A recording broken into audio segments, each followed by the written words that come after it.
လွန်ခဲ့တဲ့နှစ်ပေါင်းများစွာကဆရာဦးဆန္ဒသည်အလဲပိုင်းဒေသတစ်ခုကရွာလေးတစ်ရွာရဲ့ကျောင်းနိုင်ဆရာတော်တစ်ပါးဖြစ်ပြီးဝါဝင်ဝါထွက်တိုင်းတောထွက်တရားအားထုတ်လေရှိလေတယ်။ဒီနှစ်တော့ဦးဆန္ဒလည်းရွာနဲ့နဲငယ်ဝေးပြီးတော့လူသူအရောက်ပေါက်နေတဲ့တောတစ်ခုမှာခဏအနားယူသတင်းသုံးဖို့ဆုံးဖြတ်လိုက်လေတယ်။ဒီဒေသကမျိုးပြားနဲ့ဝေးပြီးတော့တောတောင်သဘာဝလှနဲ့တောရိုင်းတိရစ္ဆာန်တွေနဲ့ပြည့်စုံနေတဲ့ဒေသလေးဖြစ်ပြီ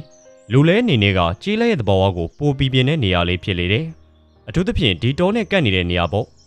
ဘသူကမှဒီတောရဲလာပြီးထင်းခုံအမဲလိုက်မလုပ်ရဲတော့လူသားတွေလက်ကကင်းဝေးတာကြောင့်တောရိုင်းတိရစ္ဆာန်လည်းအတော်တင်များများရှိလေတယ်။ဒီလိုလာမလို့ရဲတာကလည်းအရင်ကလာလို့တဲ့သူတွေအိမ်ပြန်သွားတာနဲ့ထူးဆန်းစွာနေမကောင်းဖြစ်ကြပြီးအချိန်တို့တွင်သေဆုံးကုန်ကြလို့ဖြစ်လေတယ်။တယောက်နှစ်ယောက်ဆိုဘာမှမဖြစ်ပေမဲ့ဝင်သမျှလူကုန်သေကုန်ကြတာကြောင့်အကုန်ကြောက်လန့်ပြီးဘသူမှမဝင်ရဲကြတော့ပေ။အရင်ကဝစ်ဖြူဝစ်တွေတရားလာအားထုတ်တယ်လို့ပြောပြီးလာလေးရှိကြပေမဲ့အခုတော့မရှိတော့ပေ။ဦးဆန္ဒနဲ့တပည့်ဖြစ်သူလည်းလူခွဲကနေရာတီးတီးချကြပြီး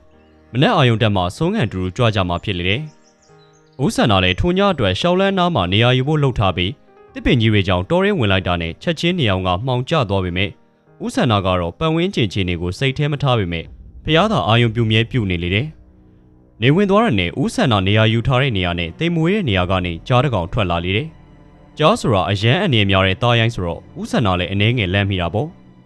အသက်ရှင်မလားသေမလားကတော့ကိုပြုတ်ခဲ့တဲ့ကံပေါ်မှာပဲမူတည်တော့တယ်။ဦးဆန္ဒလည်းကြောက်တရားကိုဖယ်ရှားလိုက်ပြီ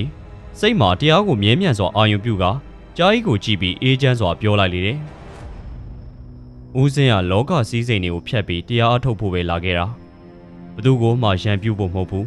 ။တကယ်လို့တင်တဲ့အတိတ်မှာရန်ညိုးတွေရှိခဲ့တယ်ဆိုရင်ကံနေကြေသွားအောင်အခုပဲကိုရော့အသက်ကိုနှုတ်ယူသွားပါ။တကယ်လို့ဘာရန်ညိုးမှမရှိခဲ့ရင်တော့ရှောင်သွားပေးပါ။ပြောပြတာနဲ့ဘဝရဲ့နောက်ဆုံးချိန်ကိုတရားဓမ္မနဲ့ဖြတ်သန်းမှုဆုံးဖြတ်လိုက်ပြီးအေးချမ်းစွာစောင့်ဆိုင်နေလေတယ်။တကယ်လို့တရားမယ်ဆိုရင်တော့တရားဓမ္မနဲ့ပဲတည်သွားပါစေတော့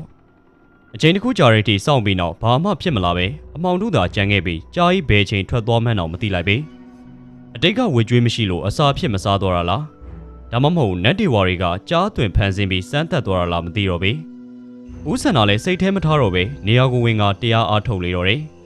အမောင်တို့ကလည်းစိုးမိုးလာကပတ်ဝန်းကျင်မှာတောတဘာဝအတိုင်းတောကောင်အော်တန်တွေကလည်းရက်သွားတယ်လို့မရှိပဲ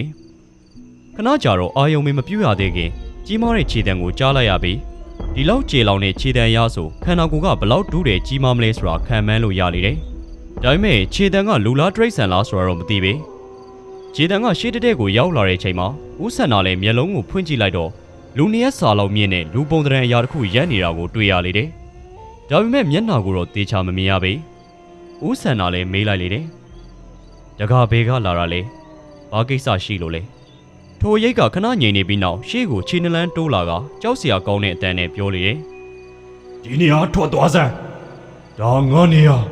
ဘယ်လူသားမှနေလို့မရဘူး။ထိုချိန်အပုံးနဲ့နေကလည်းနေရာနှံ့ကရနေပြီးဦးဆန္ဒလည်းသူ့ရှိကရိတ်ကလူပြန်ဝင်စားဖို့ဆန္ဒမရှိတဲ့တောရဲကမကောင်းဆိုးဝါးဖြစ်မှန်သတိပြုမိလေတယ်။ဦးစင်ကတရားထုတ်ဖို့လာခဲ့တာပါ။ဘသူ့ကိုမှရန်ပြုဖို့မဟုတ်ပါဘူး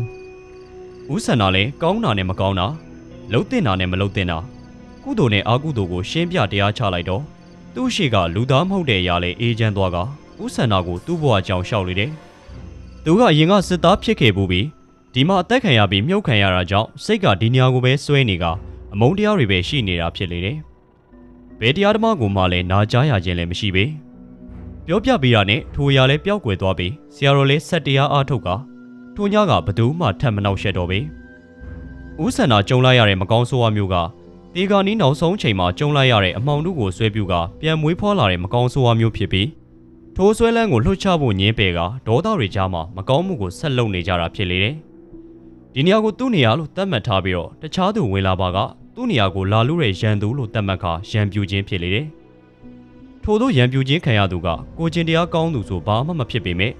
အလိုလောဘကြီးတဲ့သူဆိုပူလောင်မှုကိုခံစားရပြီးနောက်ဆုံးအသက်ပါသေးစေနိုင်လေတယ်။ထိုမကောင်းဆိုးဝါးမှာလည်းအာကုသိုလ်တွေကပိုပုံလာကဝစ်ကျွေးတွေကအဆုံးမရှိတော့ပေ။ဆရာတော်ဦးဆန္ဒနဲ့တပည့်တို့တောရဲကထွက်သွားချိန်ထိတော့ဘာအန်ဒီရဲ့မှဆက်မဖြစ်တော့ပေ။